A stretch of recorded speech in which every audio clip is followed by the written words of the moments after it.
This production has been authorized, vetted, evaluated, and approved for your consumption by Wild LLC. You're welcome.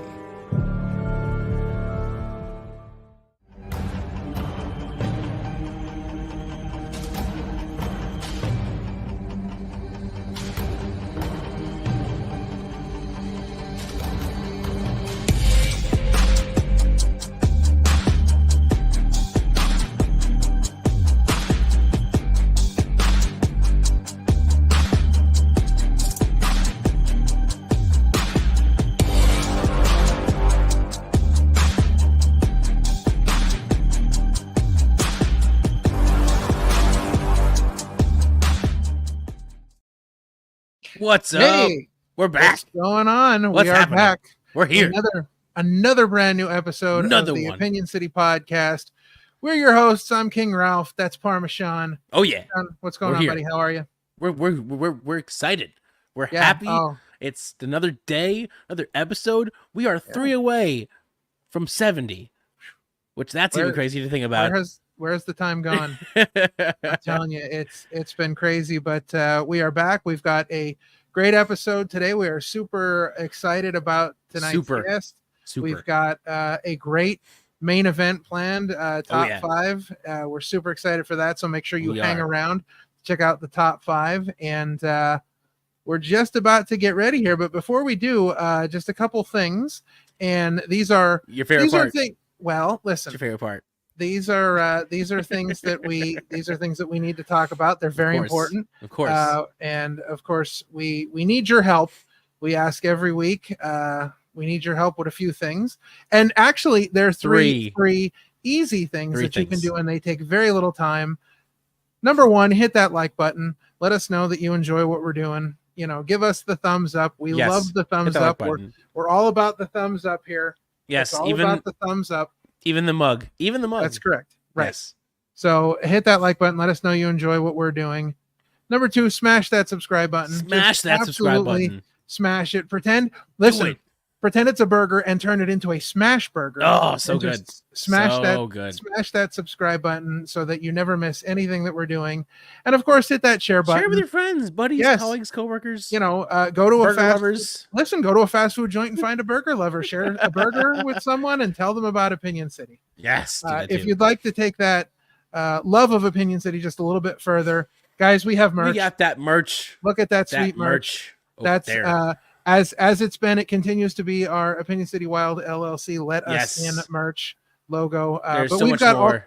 kinds of other merch. Don't sleep on the fanny packs. We No, keep telling everybody that they're very important. fanny packs very are making a comeback. I'm telling you. They are. You can follow us at Opinion City Pod so you never miss anything we're doing. Follow the bosses at Wild_LLC so you never miss what the bosses are doing. And of course, the number 1 thing every week we say Number this, and one. we truly mean it. Number Please one. follow and support our guests. Yes. We want to make sure that you are following everything it. that they do because we have such awesome guests. You will see Yes. links running across the bottom of the Amazing. screen. Just follow them and support them. Support what they do. You know, show them all the love in the world because that's what we're really here for. Is Damn right. to Yes. follow and support our guests and introduce them to you and just do whatever we can to help them out. Absolutely. So, Sean, with that Yeah. in mind, why don't we introduce our guest for today? Who do we got? Oh, I'm super excited for this week. We've been talking to him on and off throughout the years. I've actually met him a few times just in passing because Mhm. he's everywhere. He Oh, is the world famous Cheeseburger on the show. Hey, it's What's happening? Cheeseburger. Yeah, What's up, guys? It's been Now, Go ahead. if I'm not mistaken, you are joining us from the very special office there at the Worldwide Dojo. Yes, Yes. that's correct. And actually, Dr. Ethan Wild was here for training not too long ago. Oh, I see. The boss was here. I didn't. I wasn't aware that Opinion City, was owned by Wild LLC. Oh, It's been pretty much all summer. It's been a thing. Yeah. It's been a thing. Yeah. If you've watched or seen our various things, they've been watching our every move. They've been coming into our live streams. They've been they somehow interviewed us at the Real Rumble. I saw you guys. Yeah, I saw you guys had Dr. Wild and Dylan Mesh on that. I had Dylan Mesh and Ryan Mooney, which was apparently Ethan Wilde's voice. I don't know. Listen, some sort of weird exorcist possession thing happening. I don't know. We've gotten ourselves in a bit of a mess here. A bit of a tussle. A bit of a. We're not quite sure how to get out of it yet, but we've gotten ourselves in a bit of a mess here. I'll try and talk to the doctor for you. And right. Okay. Yes.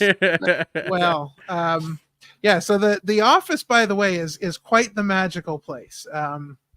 There's quite a lot of interesting stuff in there. Oh, The video library is I can show that brings tears to people's eyes.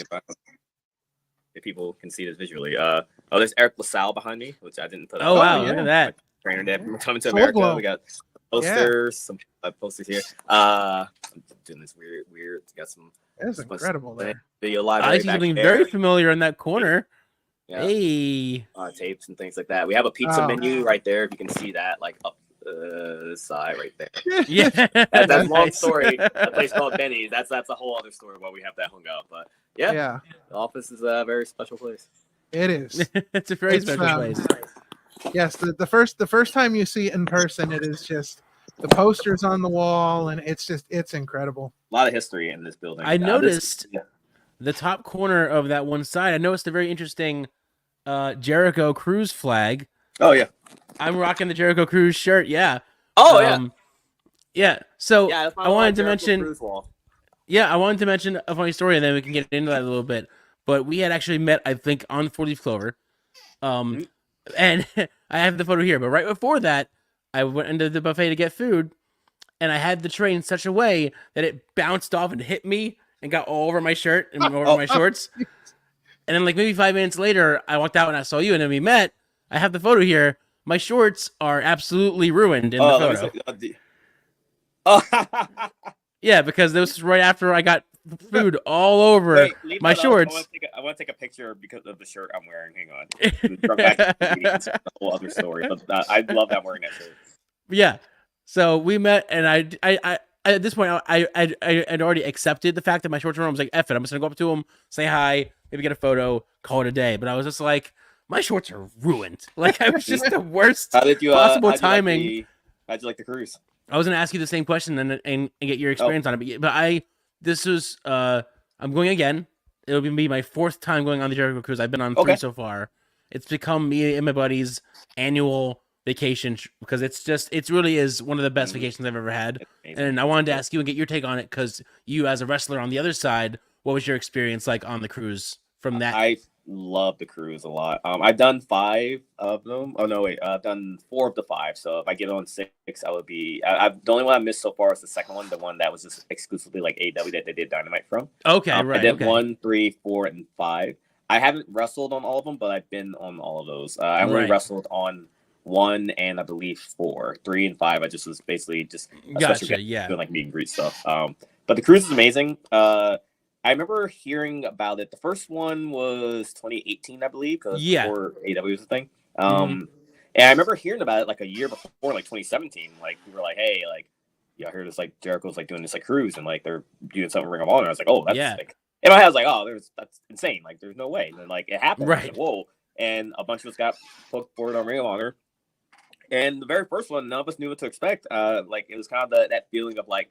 Is either going to be like awesome or like a disaster because like logistically, like just planning and like things like that, especially for the first time, things never goes quite as planned. No. The group that does the cruises, 6-man, like they do these like they're fantastic. They're amazing. They're so good. They're so efficient. They plan everything really well. They're great. And then like Chris is like just a great host, and I'm so thankful like Chris and his partner Mark Willis have had me on the boat. And like. The last cruise, I wasn't scheduled to be on cruise 5, and then there was like kind of like a fan like rally that got me on the last cruise, like, last minute. Nice. Where like people were like saying, "Hey, we want Cheese on." People were like not petition, but on the cruiser page, there was like a big post that had like hundreds of comments, and people were posting pictures of like me with them and everything. Like, Cheese is a mainstay on the cruise. We want them on the cruise, and that kind of drove Mark and like Chris to like ask me back on again. So I got my fingers crossed for number 6. So hopefully I'll get back on because I love it. Amazing. To be fair, every time I've seen the meet and greets and your line's always almost the longest every time. Thank you. I'm just saying. I'm not just saying that to say that. Every time I see him, I'm like, yes. I'm like, I'm gonna have to come back to him because these lines really long. It's so but I want to fun. meet him, so I gotta go back around. But yeah, every time. Mm-hmm. Yeah, it just goes to show. Yeah. I have an interesting connection to the cruise, and that connection is my wife says we can't go. Now she says we can't go. Is there a reason why? Yes, she says to me, we have to go on a real cruise first before we can go on that one, and I'm like, this is a real cruise. It is. It's a real cruise. It is a real cruise. There's nothing like there's no like fake cruise about it. It just has it's just a themed cruise. It's a themed cruise. Watching I think there's an Impractical Jokers cruise or something. Yes, there is. There's so many cruises now. There's so many now. Like Marv, or their names are Q. You're watching pro wrestling. And you don't have to watch pro wrestling. There's enough stuff going on that even if you don't like pro wrestling, you don't have to watch. Yeah, there's so much stuff to do on this cruise. It's wrestling. It's bands. It's comedy shows. It's podcasts. It's you can just lounge by the pool if you want to. You don't have to do anything. You can sit by the pool and hang out. Yeah.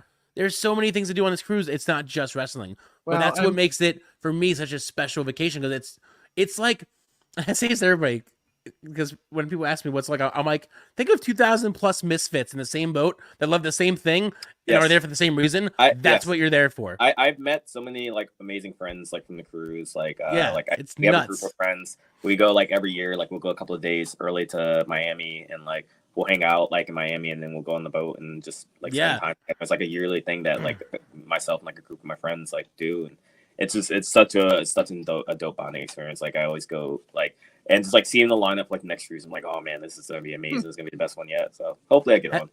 Have you gone on that show the night before, the Cruising for a Bruising?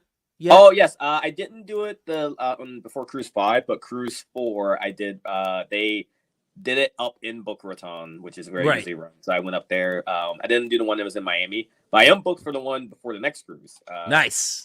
Cool. Little spoiler here. Myself and one of my good friends who I wrestled 2 years ago at Boca Raton, Destro the Escamofo.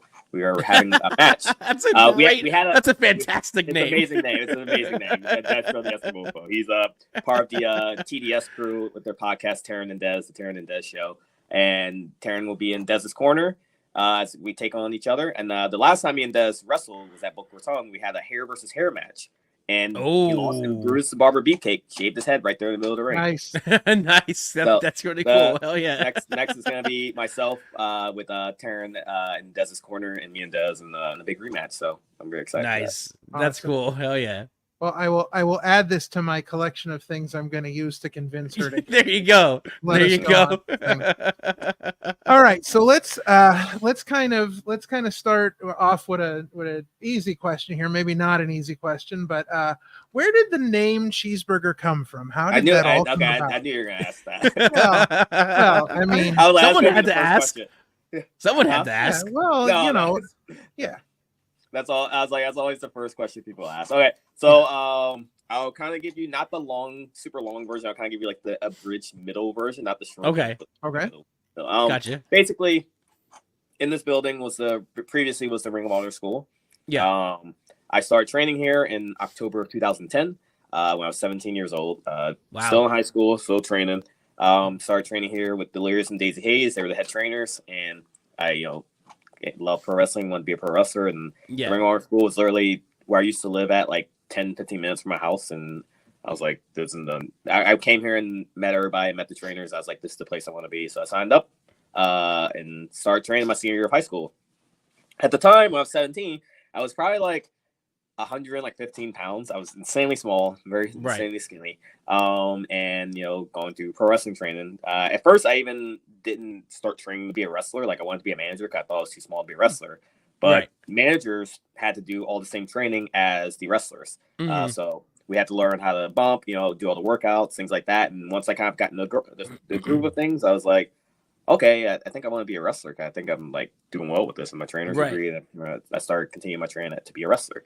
All that being said, my very first road trip with Ring of Honor, one of the things being a student here was students would go on the road and help out the shows and things like that. My first road trip was going to Chicago and Ohio for the weekend. Okay. And, especially at 17, my parents freaking out, like, oh my god, he's going on a road trip, but like, Chicago's like 12 hours away. I'm going with these strange men that like parents don't know, like these large men. But that was one of my first road trips. So at the time we were out back. We were putting the ring stuff in the truck, like we had the ring out back. We were loading up the truck for the weekend. Yeah. And I remember Rhett Titus came, and I remember I was like, I love Ring of Honor. I was a big fan. I was like, oh man, that's Rhett Titus. Like, I know he's from the school. He's on Ring of Honor. Main guy there. I was like, oh, like that's awesome. Like Rhett Titus is here. And I remember going up to Rhett, who's one of my best friends now. I remember that was my first time meeting him. I go up to Rhett, and I stick my hand out. And I'm like, hey, nice to meet you. And he kind of looks me up and down, and he just goes, man, you need to eat a cheeseburger. Just completely, just like, wow. My happiness was just like you're like, yeah, I'm sure it was shattered. I'm sure it was shattered. And then like everyone, like all the older students, they like pop huge. Like Grizzly Redwood, who was the assistant trainer there, Grizzly pops so huge, and he's like, at the time, a lot of the new students had nicknames, especially because like some people didn't stick around. So it's like, all right, we're just gonna kind of give you a nickname until we like, you get like, we call you your real name if you stick around long enough. But like everyone, like new students had nicknames, and they're like, Grizzly's like, that's it, that's his nickname. It's gonna be Cheeseburger. And then like their idea for their weight gaining plan for me was, we're on the road trip. Every time we stop at a rest area, I had to eat a cheeseburger. Thankfully, that first road trip, when we went on the road, all the rest areas with like food were like closed. I didn't. You're like, do that. yes. It was, like nighttime. We left at like nighttime. So I was like, oh, thank God. You're like, it's fantastic. So that's how it became my nickname. And before that, in 2012, I debuted. I started wrestling under a mask because, for those that don't know, this guy right here, I can point to it. Jushin Thunder Liger is my favorite wrestler ever. And I always wanted to be a mask wrestler. And I love Delirious, my trainer. He wears a mask, like Ultimate Dragon, people like that. Great Muda. Yep. I always wanted to be a mask wrestler, so I started training and I started wrestling under a mask. Right. So I didn't debut as Cheeseburger. Where the name comes in for the ring name was, everyone in the Ring of Honor locker room just knew me as Cheeseburger. Like pretty much no one, even back then, especially now, like almost no one calls me my real name. There's like, I think like my like parents and like Alex Shelley call me like my real name. Like Alex, like, like he's like the one person in wrestling that like calls me like my real name for like like my parents like Alex Shelley. But like everyone parents calls me like Burger or like Cheese or whatever it may be. So I was just still like kind of a ringside guy, just helping out with students, helping out everything, cleaning up the streamers, collecting gear, ringside. January 2013, Charlie Haas was like one of the big heels of Ring of Honor. He had like mega heat. He would come out, people would throw toilet paper, throw trash in the ring, or just cutting the promo. So the way this TV segment was written was that Charlie's in the ring cutting the promo, and they knew fans were going to be throwing trash in the ring. It was like me as like the small student comes in, like cleaning up the ring while he's cutting the promo. He starts yelling at me on the mic and beats me up, and that's the segment. So we start that. We do the segment. I'm cleaning up the stuff. He yells at me. He's like, "Hey, like, what are you doing, kid? Like, get in here. Like, what are you doing on my mic? Like, getting on my TV time." He's cutting the promo, and he just like asked me what my name is. I'm like, "Oh yeah, it's like Brendel, sir." And he's like, just completely on the fly. He's like, "I'm gonna, you need to eat a cheeseburger. I'm gonna call you Cheeseburger." Just like as like a rib, like everyone just knew he had Cheeseburger in the locker room. But then like we were in the Burns Arena in Baltimore, and like 600, 700 people, however many people were in here, just start chanting Cheeseburger. So he beats me up, does a segment, and I was thinking, no, I go to the back. And then Delirious, who was the head booker, executive producer, everything, the boss, he comes to me. He's like, "Wow, did you hear the crowd? Like, hey, we might have something this Cheeseburger thing." And I was just like, You're like, no. I don't want to be called Cheese. I'm like, no. I'm like, no, this is my worst. Like, no, thanks. No, thanks. So, yeah, that's how it started. And then we kind of did like a little angle with me and Charlie Haas that unfortunately never finished. But then that shifted to me and Mike Bennett, which led to, and eventually led to me having one of my first Ring of Honor matches. And I started using the name Cheeseburger in 2013. That's crazy. So you did mention the dojo, so I wanted to talk about that for a second. You actually became assistant trainer for about 5 years at the ROH Dojo until it's closing. But can you talk about the transition from the ROH Dojo to the Worldwide Wrestling Dojo and how that transition happened? So, I started in 2010, and I never had any aspirations of being a trainer, but it just kind of was a role I fell into because Delirious trusted me, and he became very busy as Ring of Honor grew. His workload got higher. Before, it was like, especially when he had Cornette around, they both were kind of like, they they both were like share workload, but then once he was alone and doing all the workload himself, like his workload increased, and our number of shows increased. Like just everything with Ring of Honor was growing every year, so his workload increased, so he wasn't able to devote as much time to the school. Like he would still be here, every week. Like we would have to train like 2 times a week at that point, but it'd become like it'd get to a certain point where it'd be like, hey, he's teaching. Like honestly, like a couple of months after I started training, like especially because when I started kind of figuring out like the technical stuff like really well, like the chain wrestling, like about like 6 months after I started training, I was like, it would be like, hey, like we got these new students that just started. Hey, Burger, can you go on the floor and just show them how to lock up? Just basic things like that, super simple. Nothing like crazy, but like, hey, can you just take this person on the floor and just show them how to lock up while we do like a drill for the advanced people, And then it became things where it was like Delirious would have a phone call. He'd be outside like, hey, I have to take this like important phone call from his bosses, especially when we Sinclair bought us and he had a corporate owner stance too. So hey, I have to take this phone call. Go through the stretch, like lead the class in the warm-ups, and I'll be up there in like 30 minutes, And then be like, hey, I can't make it to class today because I have to get this work done, things like that. Can you just run class? And just became things like that where I became one of the people that just kind of naturally fell into the role. It was myself and Will Ferrara. We were just always there, and we just knew what we were doing, and Delirious trusted us to be assistant trainers, and it just kind of progressed from there. And then the summer of 2018, Sinclair decided that they were wanting to shut the school down. And moved the school full time to Baltimore. We had fought against it for a very long time here. Their ultimate goal was to have everything in one area, and they wanted things more. Sinclair is based out of Baltimore, so they wanted everything a little closer to home. They wanted basically a facility to have the merch, the production, the school, and offices, things like that. And this office, this like whole building of I'm in now, used to have the school, the production, the merch, the main offices, everything. And they slowly started to move things down. Like the offices left and went to Baltimore. Then the merch left and went to Baltimore. Then the production left and went to Baltimore. And the school was kind of like that last bastion of like defiance for like our corporate like overlords or whatever. Right. Finally, we fought against it for a long time. And then they finally were like, nope, that's it. We're moving to school. We got this new building. We're going to put everything there. They were shutting the school down. They asked me and Will Ferrara if we wanted to move down to Baltimore. Will decided to move down to Baltimore to continue being a trainer. I was like, I don't want to move to Baltimore. So I decided to stay where I was at. So I was like, well, that's it for me as a trainer for Ring of Honor. But I thought about it, and I, talked to a bunch of people about it. And it's like, I want this place to stay alive somehow, because my students that are here, where they were moving was like 3 hours away in Maryland. Yeah. So like, that's a hefty commute that people are going to want to make the trip for. So I want my students to have a place to train. So I thought like, all right, well, I don't know how this is going to go. This may last a couple of months. This may last a year, but I'm going to try and reopen the school as my own school and make that happen. And, I got the support of like a lot of people, and, I ended up signing the lease. Our landlord has been awesome. I think what helped was like he hated the corporate owners for Ring of Honor, so he was really right with me, because they were just like, screw the overlords. They were like jerks to him for a long time. So I think he was kind of happy to see him go. We always had a good relationship, so he was super supportive and like of me like opening it up. I bought the ring from Ring of Honor. They ended up taking a bunch of like old posters and stuff away with like the Always logo, but they were gonna come take the weights, but we ended up like they just never bothered to come get the weights, so we had like a full like weight set for free, which is awesome. Cool, nice. So I bought the ring from them, and me and Eli Isom like sat in like a diner trying to figure out a name, and we came up with the Worldwide Wrestling Dojo, and that was it. I opened in 2018, and just it was tough at first. Right. Especially anytime you have a new business venture. Yeah. And I was 24 when I opened this school, which is insane. Wow. Like, that's crazy.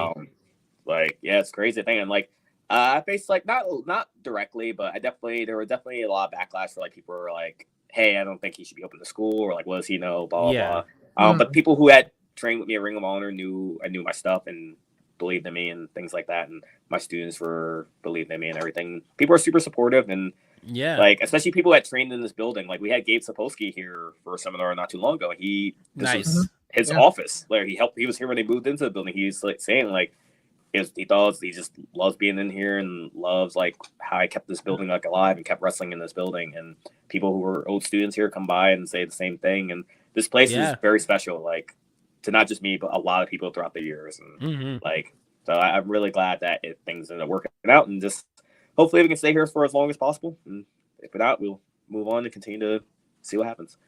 Absolutely. Hell yeah. So talk a little bit about what the training schedule is like at the Worldwide Dojo. Yes. So when it was Ring of Honor, when I first started, we only trained like 2 days a week. It was like one day was beginner, one day was advanced. So I was even like coming to the advanced class just like to watch, just 'cause I love being around it. Yeah. We were just doing like Tuesday and Wednesday. But then as we kind of started to grow, I kind of kept the same schedule we had later on Ring of Honor, where it was Monday, Tuesday, Wednesday, Thursday. Monday and Tuesday beginner 6 to 9. Wednesday and Thursday advanced 6 to 9. And then during COVID, we kind of would split up the classes, kind of like do like 2 separate classes. But now we have the same schedule. Monday, Tuesday, Wednesday, I teach 6 to 9. I do both beginner classes Monday and Tuesday, and the advanced on Wednesday. And my other trainer, Preacher, he does Thursdays advanced 6 to 9. And then depending on my schedule, sometimes it changes. Like if I have a free weekend off, he will do like a weekend class or like a Friday class.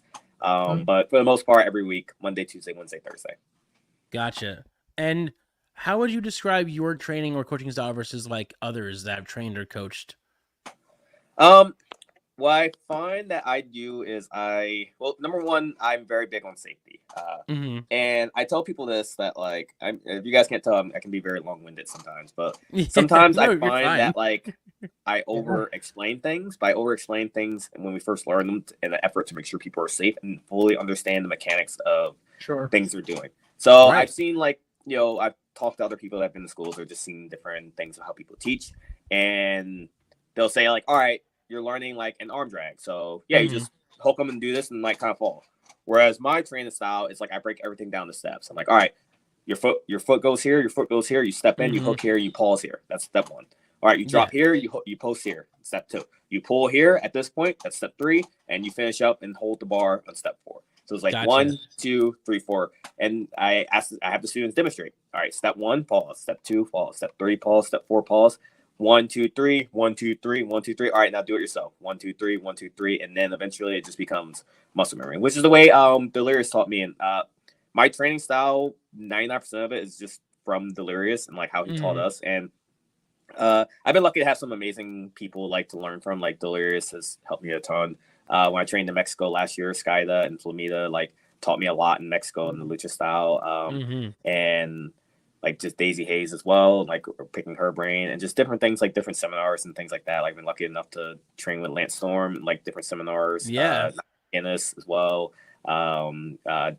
Tom Pritchard, people like that. And just like it's like an amalgamation of like a bunch of different things I've learned throughout the year. But primarily like I have my first, like actually I have it right here because I was teaching from it earlier. My first notebook at training from 2010. Wow. I literally that's pretty cool. Everything I learned, I wrote down. I tell that's pretty cool. Literally, you see like no, like right there. Yeah. Wow. Oh, that's awesome. That's like awesome. To the center, lead with the left, like left hand on the collar, right that's hand really cool. Then knee behind. Like I break everything down. I'm very analytical and break things down step by step. I want everyone to understand like this is how you do things. Right. So I feel like my attention to detail is my biggest asset as a trainer. And obviously every trainer is different. Like I don't know everything, and I tell my students that. Like I tell them I let them know if I don't have the answer or something, I will try and find the answer for them. But if I don't know the answer, I will let them know, and I'll do my best to try and find the answer for them. And I find that like that just like over time, that attention to detail is what has made has helped our students like prosper and grow, and has helped the reputation of the dojo. Right. People like when people hear the Worldwide Dojo, I think now, and it's starting to grow every year, where they hear a student comes from Worldwide Dojo, they have a certain level of expectation. Oh yeah, it definitely holds meaning still for absolutely.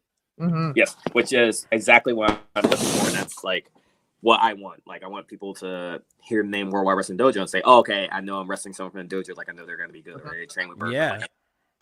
And I think that attention to detail and nitpicking is kind of what is our strong suit here. And the other thing is like this last thing for that is like I think one of the things I offer that a lot of schools can't is just I've traveled around the world. I've learned all these different styles from different people. Worked in all the big four of wrestling, America, North America, England, Europe, Mexico, and Japan, and just learned from people there and just things like that. And also like my television pay-per-view experience, which I find you can't get at a lot of schools. Just the experience of someone working on TV for several years and knowing how things working the cameras, working for TV. Like we just were talking about promos today, and I was explaining for them like how we would do pre-tapes at Ring of Honor and just how like the timing of like that pre-tape environment and like just not just talking in front of camera, but things to make the production team like you more. Like things like holding the pose or like hitting your times, whatever that may be. So I find that's everything all encompassing. And Preacher is an amazing trainer. I'm so lucky to have him here. He's been with us for about almost 2 years now. I think a year and a half or so. Wow. I met Preacher when I first started, like my first week of training at the Ring of Honor. Wow. He's been around. Like, everyone in like the Jersey scene knows Preacher. He's been a trainer at schools, at CCW, like H2O. He has his own school previously, and he's got such a great mind for wrestling, and we were lucky to have him. And just a quick shout out, Sumi Sakai, who was one of our original trainers at school, and one of the people that supported me opening the dojo. And when I told Sumi I was going to open the dojo, she's like, I'm going to help you. Like, I'm going to help you train. That's awesome. Like, okay. She was one of our other trainers and was also That's amazing. That's really cool. Yeah. Having her, she would do like some of the women's only classes, and like those are great to have her for. So, quick shout out to Sumi as well. That's awesome. So the Worldwide Wrestling Dojo has become famous not just as a wrestling school, but it's very well known on YouTube as well, because a lot of groups come in and High Tension Wrestling, Labor of Love, Speedball Mike Bailey and his Twitch channel. How did that all sort of come about, where it went from being just a school to hosting some of these groups for their tapings and live shows? The first one I'm trying to remember that we did was either Camp Leapfrog or Catalyst Wrestling. I can't remember which one came first, but I remember Camp Leapfrog had a 2-day like tag team tournament, and we did the first day, and there's gonna be like a very bad hurricane in the area we were supposed to do, which was outside, and it was just gonna be impossible to film. So they had asked me about doing Camp Leapfrog had a relationship with High Tension, and they were pretty much kind of the same entity and everything. So we ended up doing the show at the dojo, and it just kind of ended up being like a thing that people did. It's like kind of like emergency, like break glass, like here, you know. Yeah. Sure. I think Labor of Love like had a taping, and I believe they had another place in mind, and then they ended up meeting the dojo, and that ended up working out with them. Yeah. And High Tension, we've done like several things with High Tension with Alex has asked me about doing different things here. In Speedball, he does his shows up in like Pottstown or Pottsville at Tony Duffy's brewery. Oh, Pottsville, yeah. Right, yeah. But when when Impact comes for Philly and they stay in town, he just brought up the idea of doing the show at the dojo. I was like, yeah, absolutely. So those have been really fun, like the Firetainment shows as well. And we had Catalyst here at one point, which was a crazy taping because they they brought. I have like a picture somewhere on my phone, but they brought in I think raised lighting, and they had these like lighting towers in the pool. They had these like little lights. They had they made it. It barely looked like the dojo. It was so sick. Nice. That was one of the coolest ones we had ever done here. But yeah, just throughout the years, places like people just kind of started to need a place to film stuff, and the dojo's been available. And we've had Fight Pro here as well a couple of times. Yeah. It's a very distinctive look to it. It gives because I mean the dojo is a rather historic place. So to be able to hold wrestling shows in there and just have that look of the dojo. It's super I'm very cool. I don't like change. So the dojo's been very kind of frozen in time. For a while, I've changed some stuff, but things like the red and black banner that goes around the walls and everything. It's history. Yeah. Why would you want to change or erase parts of the history? I get it. Yeah, it's history. I could change it to the dojo colors and make it purple and light blue. I was I look at them that's just a part of the dojo. Yeah. Right. Absolutely. Exactly. So, the motto for the dojo is quality talent needs quality training. Can you sort of elaborate on how you came up with that motto a little bit? I was just kind of trying to figure out a catchphrase or just a tagline. Right. And that just kind of stuck to me. I was like, well, this kind of sounds kind of generic, but this is what I got. And I kind of just have been using that. Just kind of just something I came up with. I needed something I needed something to just tie something everything together. Right. And I thought about that. But I feel like it does ring true. Quality talent does need quality training.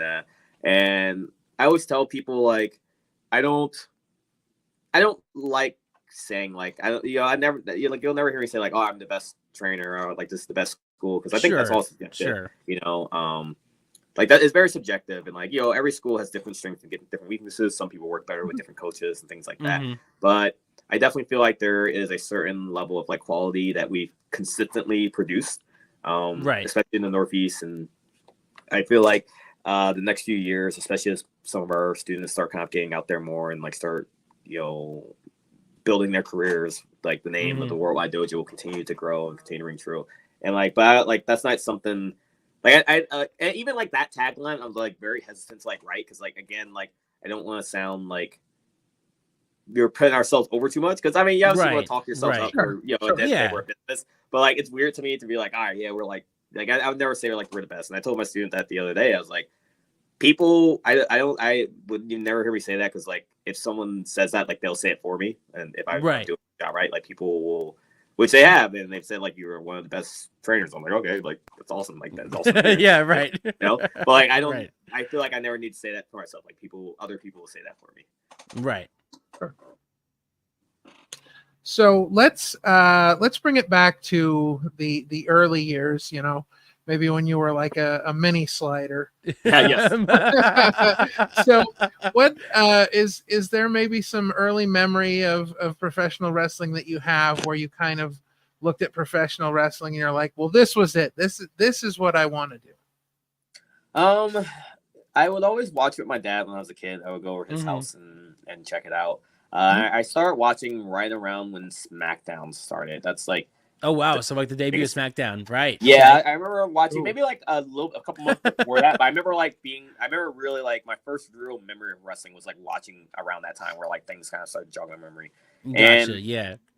I always loved wrestling, but I feel like every fan has that point where they kind of get older and they fall out of love with it. Especially like what it was for me was when I went to high school. None of my friends like watched wrestling, and I felt like I was like, oh, I'm getting too old to watch wrestling, and I kind of stopped watching. So I kind of missed that like 06 like 09 period. Like the ECW like comeback period. I kind of like missed like all that. You didn't miss much. Yeah, like all like that whole era of SmackDown. Like I missed Jeff Hardy becoming world champion. Well, no, that yes, but I'm saying the ECW bit. You didn't miss much. Right. Well, no. I missed like that. It's like you dodged the bullet there. I missed like the rise of like CM Punk and things like that, and like all right. And I remember I started back watching in my junior year of high school in like 2000, like the beginning of 2010. Gotcha. And I watched the Go Home Raw actually that December 2009, which was like Sheamus and John Cena. Oh wow, okay. And I remember seeing it. I was like, I called down on TV. I was like, I watched wrestling. Let me check this out next week. I just like called it on TV, and then I watched and I saw like Sheamus won the title and everything. I was like, talking about TLC. I was like catching up on like all the storylines and everything. And that was around the time when like Bret Hart came back, like early. I started checking out. I discovered like TNA. I started watching more TNA. Oh, cool. Yeah. And what really did it for me was like I fell back in love with wrestling like that January. And I was like, I started trying to consume it. I was like, wow, I haven't watched this in years. I fucking loved. Sorry for cursing. I loved it. No, you're fine. You're fine. You're good. Go for it. I started falling back in love with wrestling, and I was like, wow. And I was like, I started watching TNA. I started watching like Ring of Honor. I started watching like the independents. And I found Japanese wrestling. And the first Japanese match that I watched was Great Muta versus Jushin Liger, and that got me hooked. And I saw that great match choice too. Yeah. Oh my god, it was so amazing. That made me become a big fan of both those guys. And once I started, I was like, I love this so much. And then I had seen an ad for the Ring of Honor school, and I was undecided between. I loved Chikara. That was my favorite, like independent.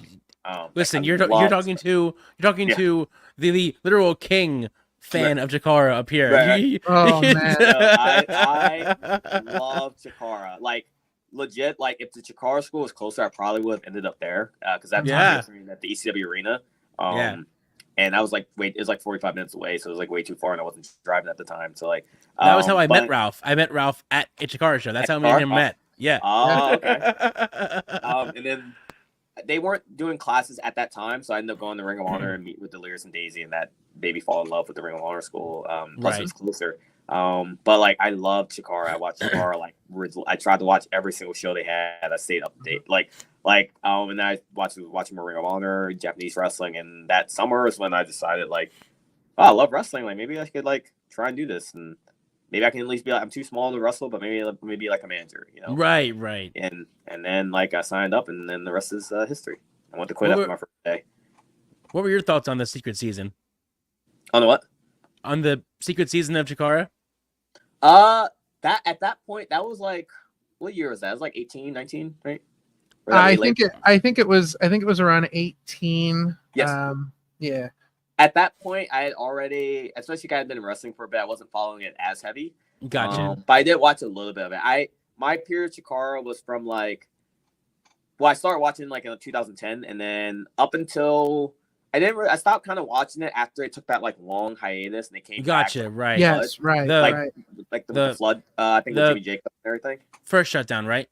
Yeah, that was the right. first. Yes, when they came back, Yeah. who's like the big guy with the mask that they had, like the super kill guy with like Decalion. Yes, I was watching up There you until like Icarus beat Decalion. Yeah, like right, that okay. that period, and like I looked at the stuff before 2010 as well. So that's kind of like my Chikara knowledge was from about that period, from like the mid 2000s, like that point. After that, I was kind of already in wrestling. I wasn't like following it as heavy. Right. But man, I was such a big Chikara mark. I watched Yeah. I knew all the characters, all the storylines. Like, man, and like I remember wanting to like, I was like, all right, I'm not training Chikara, but I want to wrestle for Chikara like one day. Yeah. Yeah, it Very definitely holds a special place on this show. That's for damn sure. Yeah, we're all big Chikara fans here. So, talking about your career, do you have a favorite match that you've had thus far? Oh, that's a tough question. There's like three that immediately come to my head that I always name. I can't really put them in any order. One of them is my last Ring of Honor singles match against Delirious. Oh, wow, cool. Yeah. That was because basically the way things played out was I believe, November of, when did we shut down? AEW bought Ring of Honor in 2022, right? I believe it was 22 or 21. Yes, 22, I think it was 22. So 22. This was November 2021. Gotcha. Okay. Yeah, we've been going through the COVID tapings, and it just kind of happened because me and Delirious had this like storyline of me trying to like defeat my trainer and things like that. Right. We found out, I believe, in October of 2021 that we were all getting fired and the company was shutting down. Oh, jeez. The plan was for Ring of Honor to shut down in December and then come back that following April of 2022 at Supercard as kind of a. I remember that. Yeah. Yeah, that was kind of the idea. They were like, we were supposed to come back before they ended up selling the company. But we basically found out that at the end of the year, all our contracts would be finished and we wouldn't have jobs. And Great. they're going to restructure everything. So it was a very sad Zoom call. But that Zoom call is more angry than sad. The sad part was our last taping, which is, I believe, either that same. This is like I think we found out like a week or two before the taping, so it was even like weird. Wow. They're like, that's hey, even we're worse. you guys, but still come to work. Like, yeah, right. And, still come to work for us, please. And then we still had Final Battle coming up in December, so I think. Yeah. Yeah. So yeah, and that taping was very emotional for everybody because it was. I'm sure. Yeah.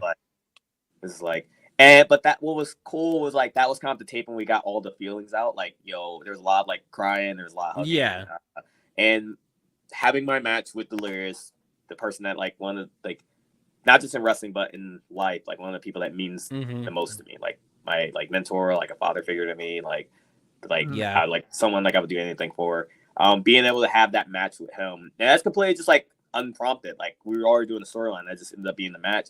Where I finally defeated him and everything. And if you guys haven't seen it, definitely the match is on YouTube. Look it up. There's a clip that like a reel on like Instagram or like YouTube or whatever. After the match, and just completely, I didn't notice, he took his mask off and like gave it to me. And wow! Just started, like bawling out, like, that's pretty cool. Yeah. I had no idea he was doing it. I just start crying, like we hug. I'm I can imagine. Yeah, I can't imagine. yeah, it was like definitely watch that just for that moment at the end. But the match itself was great. I love the match. Like right. And we had like a 15-minute time limit because it was a pure rules match. I love doing the pure rules stuff. Yeah. And we accidentally finished at like there's like a shoot 15-minute time limit, so we ended up finishing at like 14:55, which is crazy. Oh wow. That was not supposed to happen at all. I think we were supposed to go like 12 or 13 minutes. Oops. We wait for our time. But yeah, it was such an emotional moment for me, and like we hugged, and like I said, Nick, it was just like I was just like crying the entire time, and then everyone got the tears out that time. The final battle was kind of like, hey, this is our last show. Let's kill it. Like this is right. Yeah. That match is up there. Another one is my first match with Speedball Mike Bailey for LVAC. Oh, cool. Yes. And that was one of those matches where like I love Speedball, and I think he's like one of the best in the world, and like maybe the best in the world. He's incredible. Every match he does is a must see. And I was like, all right, like this is the time to prove that like I'm as good as I think I am. And this is the time to like step it up and like prove I can hang with one of the best. And like because like I knew I was like a solid wrestler, but like Speedball just does a different level of match. It's he's like, on a whole another level. Another level, he's as talented as I think I am. I know I'm not at that level yet, or at least like at that point I wasn't. And I was like, all right, I like, and like I prepared for the match, like just like it was like in like which I think people should do, like prepare for your matches, like you know we are doing athletics, like I like that spent that week like almost like training camp, like I'm preparing for this match, like I'm getting my like getting everything crisp, getting my cardio up, my conditioning up. I'm like I want to be ready, like I don't want to go in this match and like embarrass myself. And I love that match, like the LVAC atmosphere in Sokos, and one of my favorite venues to wrestle in. Just sold out show, packed, everyone going crazy. We had like this like insane match, and like it's like, man, like as soon as he hit me that first kick, I'm like, oh, okay, this is what we're doing. It's like, all right, let's go at it. Like I'm like, all right, let's go. And it's like it was so electric, and he's so good and so talented.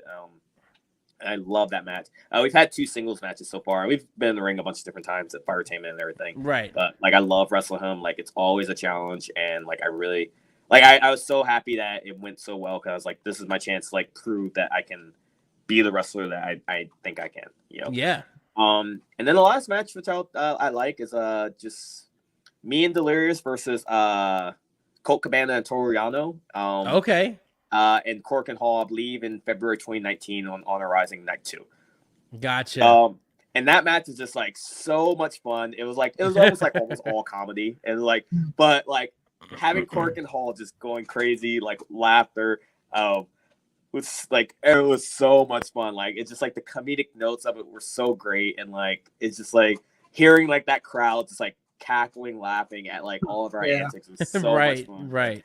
I love wrestling in Japan so much. I miss it like every day. But those are my 3. Awesome.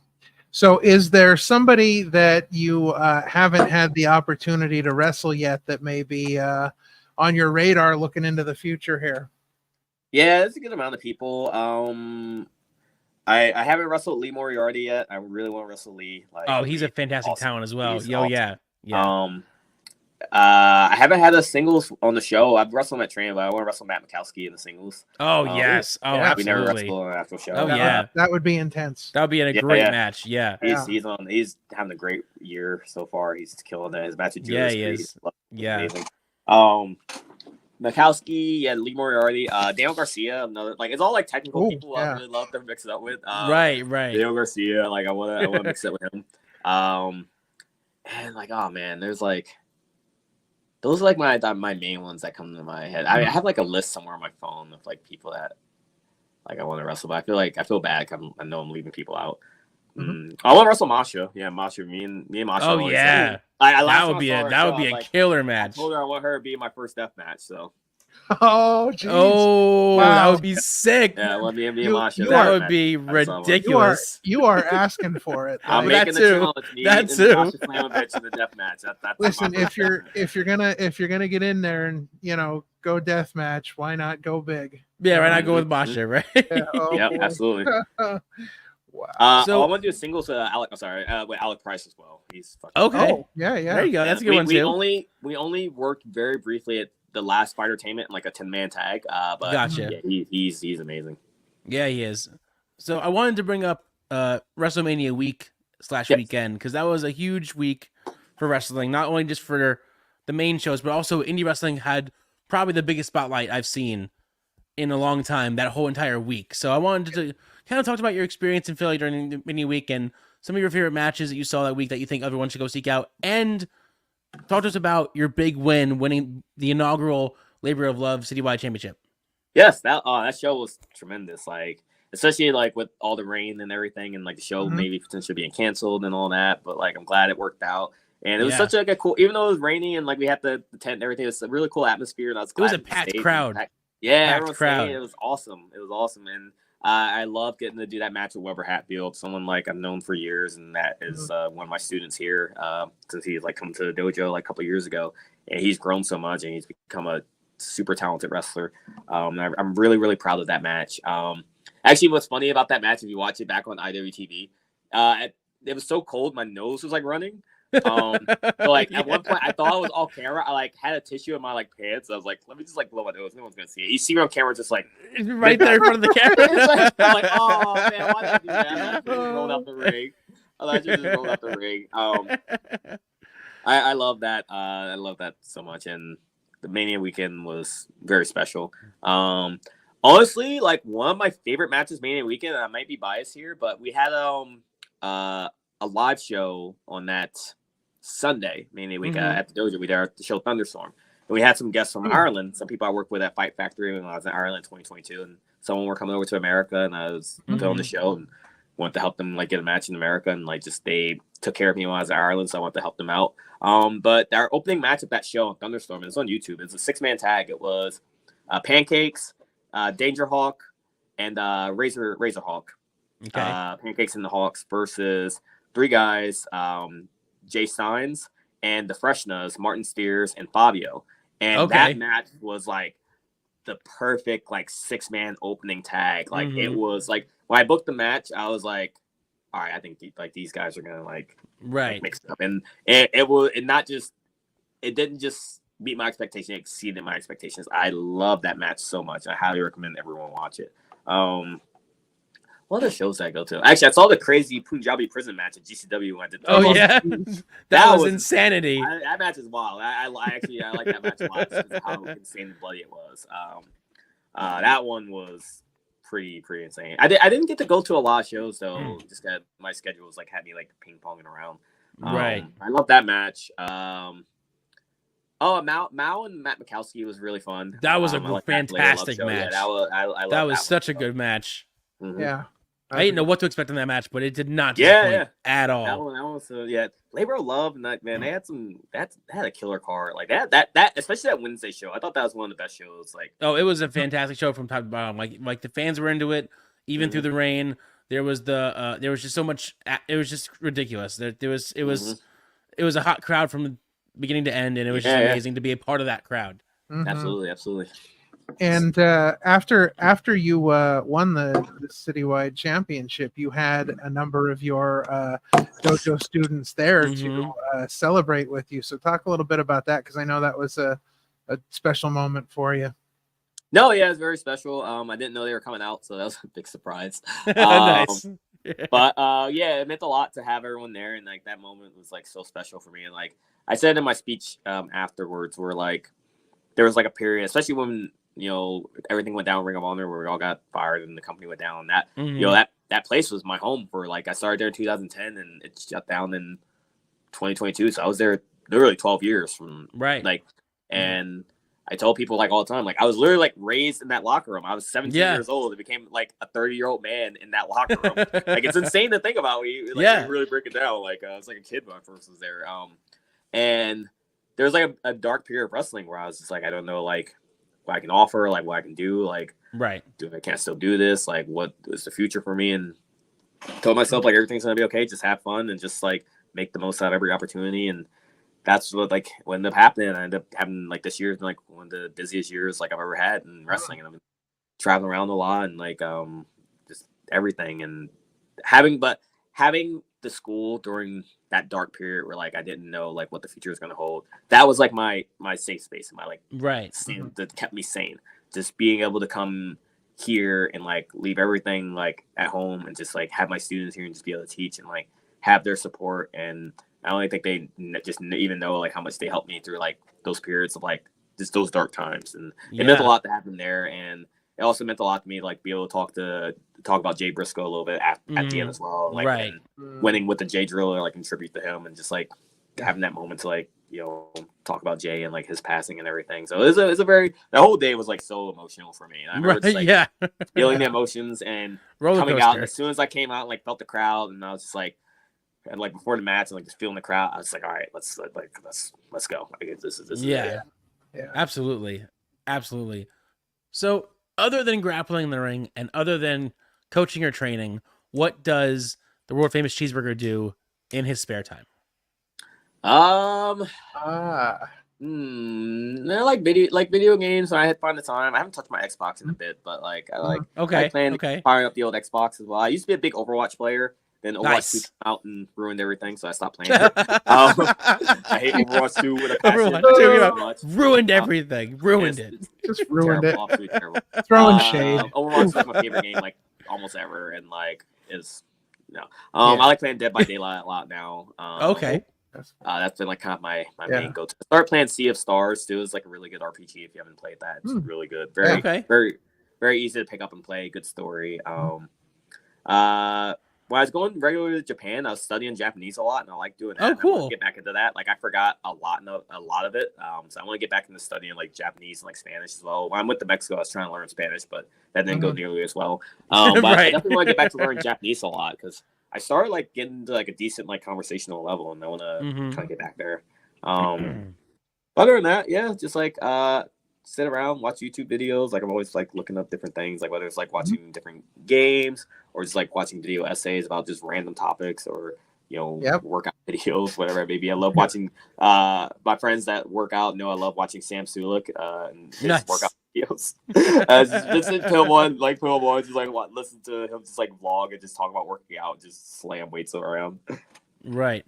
You watch one episode and you fall down the rabbit hole. Right.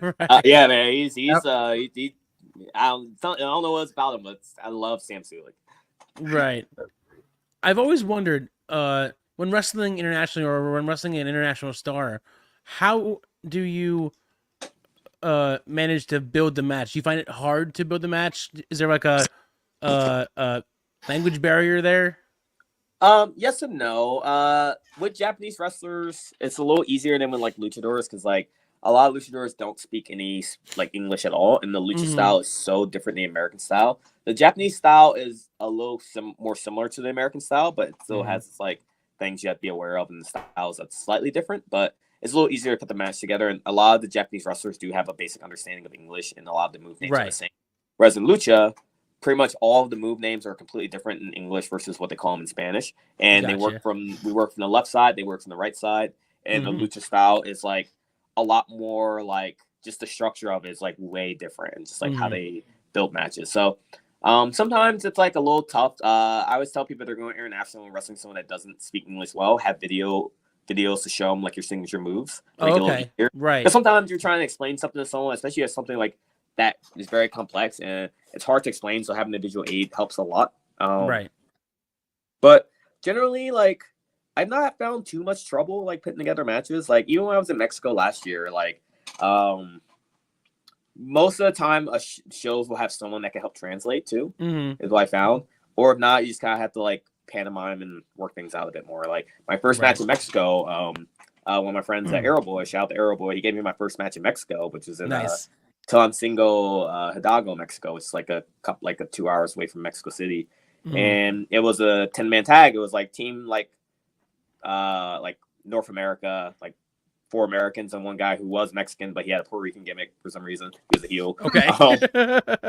So me and this like big Puerto Rican guy, and 2 guys from Chicago and a guy from Ohio, and we were like the evil heel team.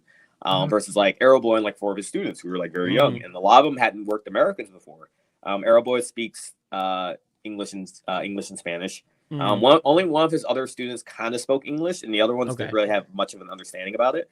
So I know enough like lucha terms to kind of like call like a decent amount of them, but like some stuff we still had to get in the ring and go over, or like. And it kind of took a while because, like, we would call them, we were all together.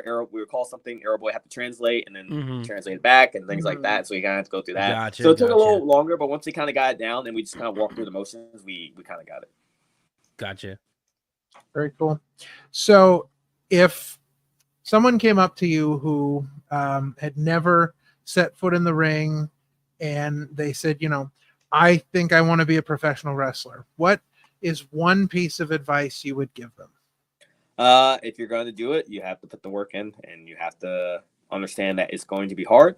It's going to be hard physically. It's going to be hard mentally, and there's going to be times where you want to quit. But if you really want to do this, you have to push through. And you get out of wrestling. I always tell people you get out of wrestling what you put into it.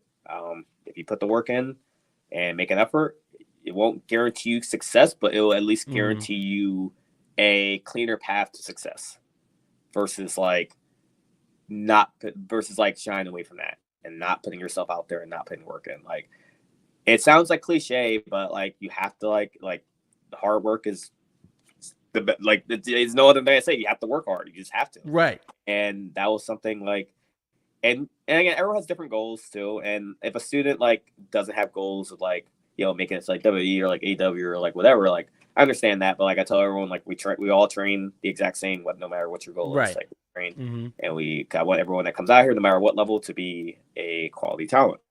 And especially if those people do have those goals, I'm like, all right, well, these are things you need to do if you hope to make it to that next level.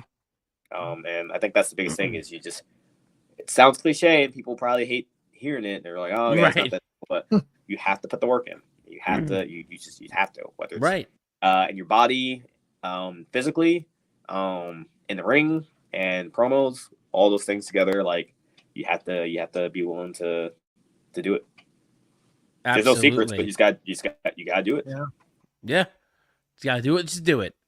And before we get into our main event topic, which we're super excited about, we always have one more question that we ask all the superstars that we talk to, because it's very poignant and it's very thought-provoking, and it gives more spotlight on wrestling as a whole, just because it deserves it, and I think it needs it. So, what does pro wrestling mean to you personally, and what is the significance that it's had on your life? Pro wrestling. Well, first part is what it means to me is I think pro wrestling is one of the coolest and most underappreciated forms of media. Absolutely. Just in general, like I don't think people outside of wrestling really give it the credit it deserves. We are essentially, stunt men and women, stunt people without a safety net, and we don't get the benefit of doing a second take. So our performances have to be on point. And we're also theater, but we're theater that you can interact with, Right. And I always use an example, like, I think what's cool about wrestling is, if you go to a movie, Robert De Niro is not going to like talk to you. Right. Can't like reach out and take Robert De Niro's hand, But you go to a wrestling show, you can yell stuff at people and they can yell back at you. You can shake their hand, you can boo them, even if you go to a play, except for like, I'm sure there's plays that do it, but like most plays don't really interact with the crowd. They just kind of do their performance. The only thing I would say is like comedy shows would be the closest thing. They kind of have that, some places do crowd work, things like that. But even still, it's like the crowd is not a super big part of it. It is, but that's probably the closest thing I feel like. But they also don't have, that comedy doesn't have the physical aspect of it, Right. And I don't think people appreciate how much athleticism.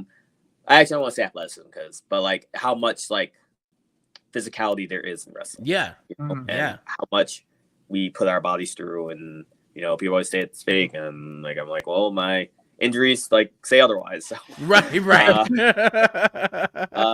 I think wrestling's like such a cool form of media, and I think it's like athletic Shakespeare. I guess I've heard that's an interesting way to put it. Athletics. I feel like I still have right. I feel like I still have like Matt Striker or somebody. Like athletic Shakespeare. Right. Yeah. There's so much drama and everything like that, but athletic Shakespeare. No one else coins that, and I'll take credit. But and what wrestling means to me is it's giving me like purpose in life, which is crazy to think about. But like, I see. Actually, I will say I stole this quote from Simon Gotch, where someone asked him like. I think it was something like someone asked him something like Instagram, like, what would you be doing in pro wrestling? Like, if you didn't, what would you be doing in life if you weren't pro wrestling? And he's like, well, I'd probably be still wasting my life, but I would be doing it in something way less interesting. So I'm glad I'm doing it pro wrestling, So I was like, if I worked that like, at least, if I I don't think I'm wasting my life, but if I was, at least I'm getting to do cool stuff and travel the world while I'm doing it versus like working like a cubicle and being miserable. And like I don't know like what my life would have been like without this. And like I said, I probably would have been, I don't know, maybe like wasting it in like another way, with someone right. but it's giving me a sense of purpose. And especially becoming a teacher has given me a big sense of purpose of like helping these people along. And it's cool to help people achieve their dreams and help them grow and become better people and become better wrestlers, and just like seeing them progress and, you know, achieve their goals is awesome. And wrestling has been like one of the few things in my life I could probably say I'm like been really good at. And I think that I had found my calling in life, which I'm very glad and lucky I took this jump.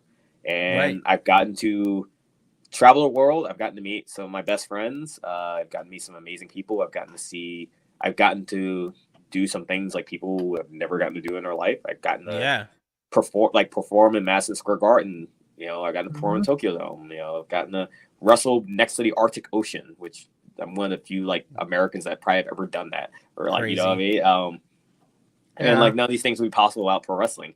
Like, there's probably like 1% of the population in America that has ever performed in the Madison Square Garden, which is insane. Like, you know what I mean? That's crazy. Like, I got to say, I could say I did that, and that's awesome. And it's just given me such a great place of like, just a place of purpose. Yeah, is the way I would describe it. That's awesome. Yeah, it is. All right. Well, this has been a great conversation so far, but the conversation is not over, because when we come back from break, we're going to have our main event top 5, which I am super excited for today. Anytime we have a top 5 along these lines, it's always great conversation. So we're going to take a short break, and we will be back with our top 5.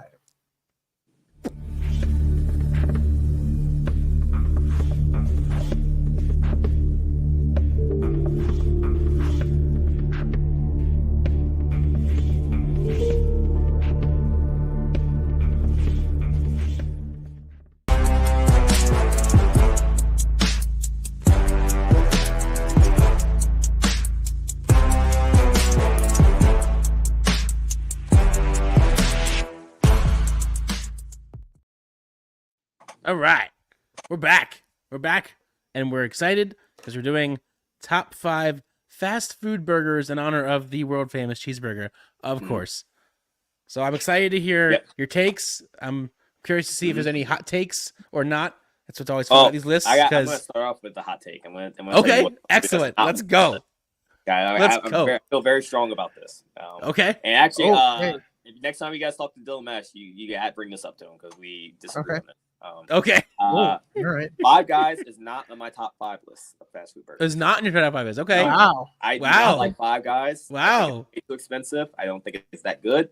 I think it's just like it's not worth the price, and it's just not. Wow. I think more oftentimes it's been not good. So I'm not a Five Guys fan at all. Okay. So Five Guys is off the list. Wow. It's not on the list anywhere. Wow, and he is a Five Guys fan, so you guys butt heads about that. Yes, yeah. Oh wow, I'm very strong in my opinion. If it's the only option, I'll eat it, but like I won't be happy about it. Right. I won't enjoy it. Won't be happy. No. So my other hot take is going to be what's number 5 on my list. People are going to look. Okay, but I'm going to explain my logic behind it. Okay. All right. Number 5 is the McDonald's Quarter Pounder. Okay. Now, I say that because no matter where you go in the world, McDonald's tastes almost the exact same. And you know what you're going to get. The consistency is unmatched no matter where you go, especially compared to a lot of fast food places.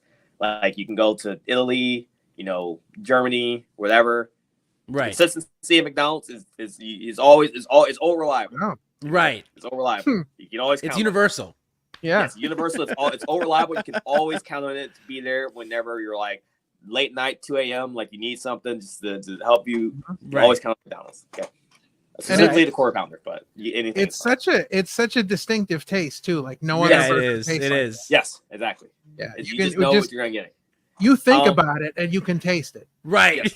Yes. I had McDonald's in Japan, and I was like, "Yep, this is McDonald's."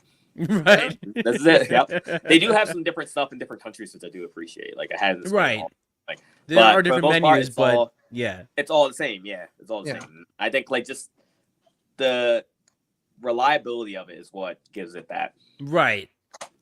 It's always there for you when you need it. Yep, exactly. Right. All right. Number 4 is In-N-Out Burger.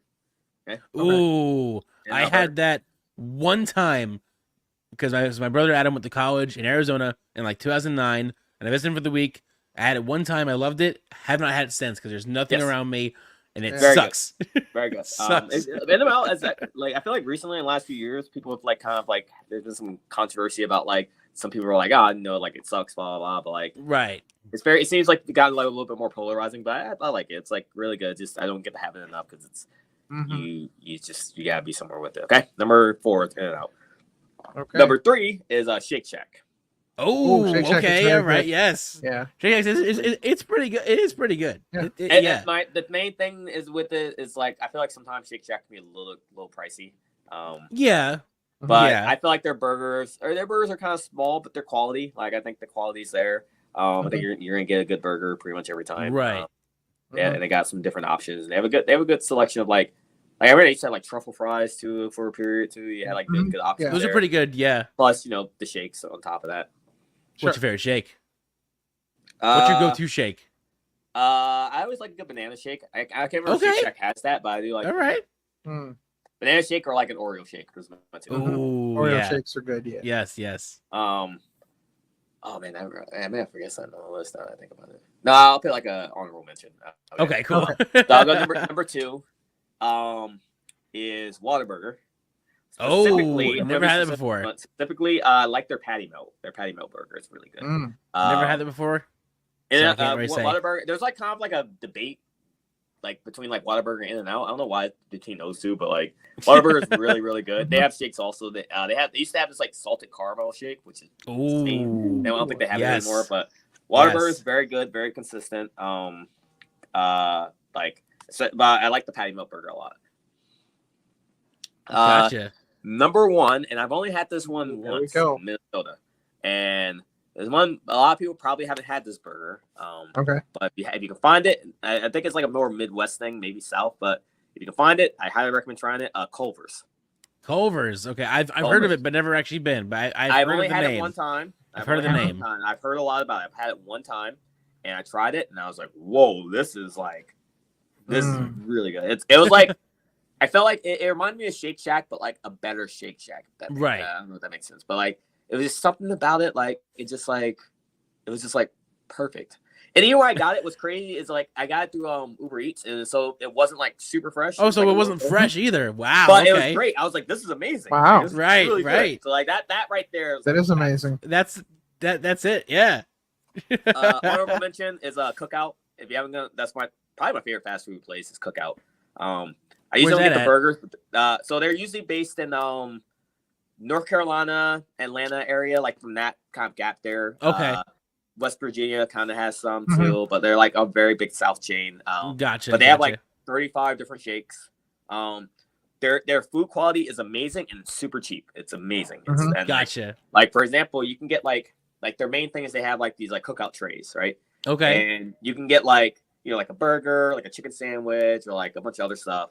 But like you can get that, like let's say you get like a burger, right? And you get like a pretty decent sized burger, and it's really good. But you can, and then like with that, you can get like like fries, like nuggets and everything. But then you can get things for your side. You get like 2 sides in the tray. Oh wow! You get like a quesadilla as like a side. Oh jeez. Or like a corn dog, or like awesome. Like hush puppies, or like like a bacon wrap.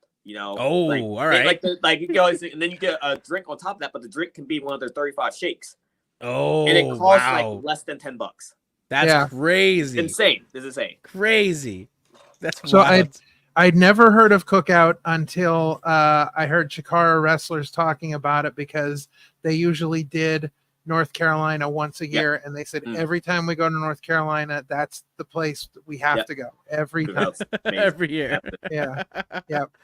Well, I'm disappointed that there's no White Castle on the list. You're not a White Castle fan? No. I had waited for years after Harold and Kumar tried it, and I finally tried it, and I was like, I'm good. Oh man, I'm kind of surprised you didn't even mention the Baconator, because that's one of my favorite fast food burgers of all time. I'm not a big fan of Wendy's burgers, to be honest. I like Wendy's, but I don't really like their burgers that much. I don't know what it is. They're okay. I'll eat them. You know who had a really good burger when Arby's did the Angus burger? Oh, the Arby's one. That was pretty good. Good. I quite enjoyed that one. Yep. All right. Well, definitely did not disappoint with your top 5. Gave us some excellent options there to try out. For those of us who have not, we will be seeking out those burgers. Road trips. Listen, we had Pete Corvus on here one time, and we almost had a road trip planned to Ohio for food before the episode was even over. So we're all about we'll travel for food. All right. Before we get out of here, we are going to talk about some upcoming events. Oh, yeah, let me go. How you doing?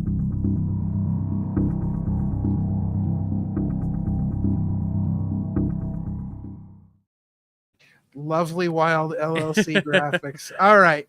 While you're looking at your schedule, we do know of one thing that's happening in the near future. Why don't you bring it up for us, Ralph, and we can talk about that real quick. Yeah. So you've got an interesting trip coming up in October through November. Yo, you're going European, buddy. Absolutely. It's the world famous European tour. So why don't you tell us a little bit about what you got going on in Europe? I'm going back to Europe. I last was there in 2022. I did 2 Europe trips in 2022. I did one in Germany with WXW and one in Spain with Lucha Libre Barcelona. And then I went back like a month later and did 3 shows or 3 countries. I did Italy, Ireland, and England with Progress. And I really loved it out there. And I wanted to kind of like get a little more ambitious this year and try and do like last time I went like the 3 country one. I did about 2 weeks, I believe, like 14 days. So I want to try at least hit 3 weeks or 3.5, maybe a full month. I'm not sure if it's going to go quite as long as November 11th, but I'm looking at kind of the options right now.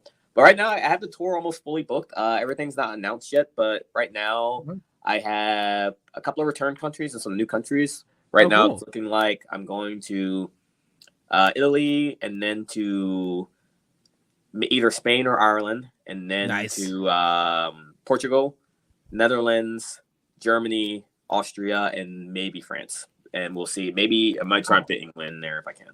That's really cool. Yeah. I have shows lined up and seminars lined up in a bunch of different countries. So I'm very, very excited. Awesome. That's super exciting. Super exciting. Yeah. So what else you got coming up in the near future that you'd like to throw out there? August 17th, Labor of Love goes back to was it Attic Creek Brewery? Yep. Attic Brewing. Yep. Attic Brewery. And I'm wrestling Vita Von Star for my citywide championship. Really looking forward to that. She hit me with a chair at the last show. She's been very ignorant to you. She's very ignorant. Yes. Yes, very much so. But Vita's a longtime student of mine. Known her for years, and we've never had a match on a show, so I'm very much looking forward to it. She's very dangerous, but very dangerous opponent. I'm looking forward to it. After that, I go to Nebraska for the first time, which I believe is going to be my 37th or 38th state. One of my goals. That's is to hit awesome. Wow. I'm debuting in Nebraska August 24th and August 25th. For 2 shows, one in Lincoln, one in Omaha. Oh wow! I also have a trip planned to check out the Omaha Zoo while I'm down there, which is apparently the largest zoo in America, from what I've heard, and super amazing. So I'm going to check that out. That's very cool. I like to, if I can find time for during shows, I like to do some sightseeing if I can. Yeah. Nebraska. After that, I have West Virginia, August 31st. Actually, I got to double check on that because I haven't gotten any updates about the show, so we'll see if that's still happening. But I think it's August 31st. We'll see. And then September 8th, I have a fight coming up, and then September 4th, fight is happening I don't know how to say the name, Gloucester City, New Jersey. Right. Building. Yeah. That's September 8th, and that's going to be fights back and Fight Pros. One of the most unique wrestling shows you'll ever see. It's the show is going to be run by the Goons, actually. The Goons have taken over the show. So it's going to be September 8th. I highly recommend checking out Fight in New Jersey. Nice. Great company. And then I won't go through everything, but September 14th, West Virginia for Route 33 Wrestling. I have a seminar show there as well. Nice. And then I go to Alaska again in September 20th. Awesome. Wow. That's awesome. I'm gonna Alaska, going back there, doing a show, Wrestle Pro. I'm wrestling Justin Carino for the Last Frontier Championship, one of their Wrestle Alaska belts. That's awesome. And I may be end of the year with 2 belts. We'll see. Going back to Alaska, doing a show and possibly some seminars up at the school there. And then I'm finishing out September 28th with Rahway, New Jersey for Wrestle Pro. And then I don't know my opponent for that. And then I have October 5th, Elvac Steel Stacks. Ooh. Yeah, baby. Go in Bethlehem. Come check out Steel Stacks. Yeah. We're going to be there front row. That's going to be amazing. Right now, I'm going to try and build a couple more dates, but that's all I got right now until I go to Italy. So, I'm looking forward to that. You really are the world famous Cheeseburger. My schedule's been crazy, man. It's been great. And I have a couple of open dates I got to fill in, so I'm going to be looking for a couple of things to fill out in September. But I also don't want to burn myself out before Italy. I want to make sure I have things right. So I'm trying to kind of weigh my options right now, but because this summer has been almost every weekend either. You had a crazy summer too. You've been going everywhere, man. You're just all over the place. You really are a worldwide wrestler. By the time this airs, I believe I've had 3 matches this weekend. And then last week was 3 matches in Canada up in near Vancouver. And then before that, I think I had 1 or 2 shows. And then the week before that, I think I had the week before that was 5 shows in 1 week, which is the most. Jesus, dude, you're just out there, man. Keep killing it. Keep killing it. Crazy week, and I was like, man, this is insane. Well, make sure you check out Cheeseburger when you can. We have you've seen his socials on the bottom of the screen there. You can follow him for information about all those shows and anything else he's doing. We had the Worldwide Dojo information at the bottom there as well. So, follow them for all the updates on what's going on there, especially if you want to get into the world of professional wrestling. You can't find a better place than the Worldwide Wrestling Dojo. So there you go. You check all that out. We got a couple things coming up, Sean. We got a busy week. Tomorrow night we'll be chilling with the OC for Monday Night Raw. Yes. Yeah. We're back from our hiatus. Yep. Yes. Yes. On Friday, there we'll be chilling with 1 and/or 2 bros. Yes, we'll have to see. We're not quite sure. We're not sure the full count of bros that will be available, but at least one of them will be available, I believe. Probably me. For Friday Night SmackDown. Then next Sunday, we've got episode 68 with our good friend Alex Watt from the High Tension Wrestling. We're super excited to have him on the show. They've got a big show Friday night, August 16th. Yep, Solar Slam. So we'll be talking to him afterwards. And while you're waiting for next week's episode, don't forget to check out our brand new show, Grappling with the Grooves. Episode number 1, where we talk to the world of professional wrestling about the world of music. Yes. And our very first episode featured Shay McCoy and Kenny Pete, drummer from the Mystery Men, who does our illustrious theme music. And so we were blessed to have the 2 of them on to talk about music. And of course, don't forget, head over to our YouTube channel and check out all our interviews from Real Rumble. We had a great time, and we got to talk to a lot of cool people. So check those out as well. And speaking of cool people we got to talk to, this has been an amazing time talking to you. We've been super excited to have you on the show. Yes. It's been a long time coming. I'm glad we finally got it. Indeed. We were able to talk about some of the cool stuff you've got going on, cool stuff you're doing. So we thank you for your time. We appreciate it. I know you fit us in when you could, and we really do appreciate that. Yes, we do. Yeah, so thanks again. You are welcome here on the show anytime. It was great talking to you, and we'll catch up with you in a few minutes here. We'll wrap this up. And absolutely. Thank you, guys. Thanks again. All right. Another fantastic episode. In the books. The quality of people that we get to talk to always amazes me. Right. And it's not just talking to good wrestlers. It's not just talking to great wrestlers. It's talking to great people too. Yes. I think important.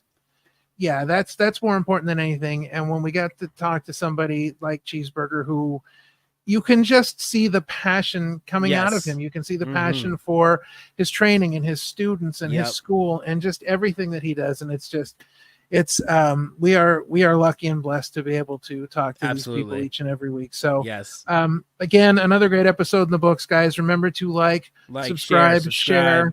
Check out that merch. Follow us on socials. Make sure you're following Cheeseburger. Oh, join our Discord. We're having lots of fun over there. Do that too. Great things going on over there. Make sure you follow Cheeseburger on socials. Follow the Worldwide Dojo. Again, for Parma Sean, I'm King Ralph, and that is going to do it for another episode of Opinion City. We will see you guys next time. On behalf of Wild LLC, this has been the Opinion City Podcast. It has been your pleasure. Happy trails till we meet again.